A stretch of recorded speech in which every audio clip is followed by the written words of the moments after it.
fresh tortillas, and sizzling steak. All usual suspects for a dinner at Fort Worth staple Joe T's. But this dinner was anything but normal for Tara Daniel and her family. Like literally all week long we've been talking about it. Because it's not just fajitas and margs being served tonight. A rising star and a country legend are also on the menu tonight. Miss Mary messages me, Coffey, we're willing to take them to dinner if you want to go eat, baby. It's a staple forever and ever, amen. We've been coming here since the 70s. I've been coming here. So. But Randy, oh my gosh, I mean, I was an 80s baby, so he was up in the prime, with some of those other heavy hitters. So how does a family of four wind up at dinner with a country music legend? Well, let's go back a week or so. The guitar was picked up at 3:30 on Friday, August 1st from Tone Shop Guitars. It was placed for auction at 5:45 to be signed by country star Coffey Anderson. By showtime at 6 p.m. on August 3rd, it had reached $240. At 7:16, we announced the winning bidder would meet Coffey after the show. By 8 p.m., it had reached $300.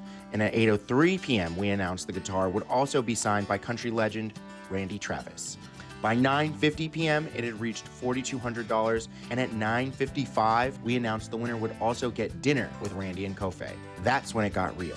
5 minutes later, it more than doubled. The auction ended, and the final bid was $9,000. 1 week later, everyone gathered at Joe T's, and it's not just the Daniel family that was starstruck. What life are we living right now? What life am I living right now? The greatest country music voice ever messages me and is like, I can sign that. We can go to dinner.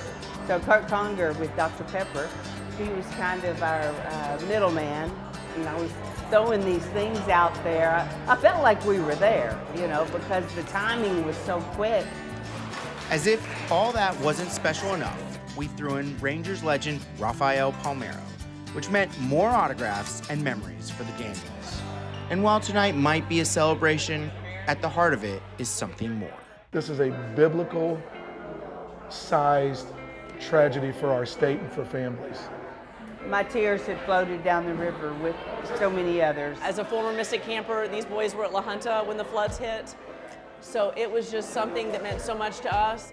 And Friday morning awoke to texts about all that was currently going on for them. The first text that was sent said, we've had a flood, we have no power, no Wi-Fi. But 2 hours later it said, everybody is safe and accounted for. And that was the word that really struck me, because I'm thinking, then why would we be missing or not accounted for? And that's when all the news about Mystic started piling in. Her sons were safe, but Tara says she's devastated for the families whose kids didn't come home. And it just breaks my heart. And I pray for them and their families immensely.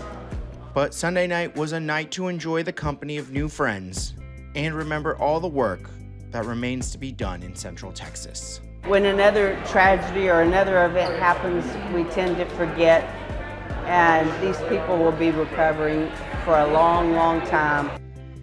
In Fort Worth, Bo Evans, CBS News, Texas.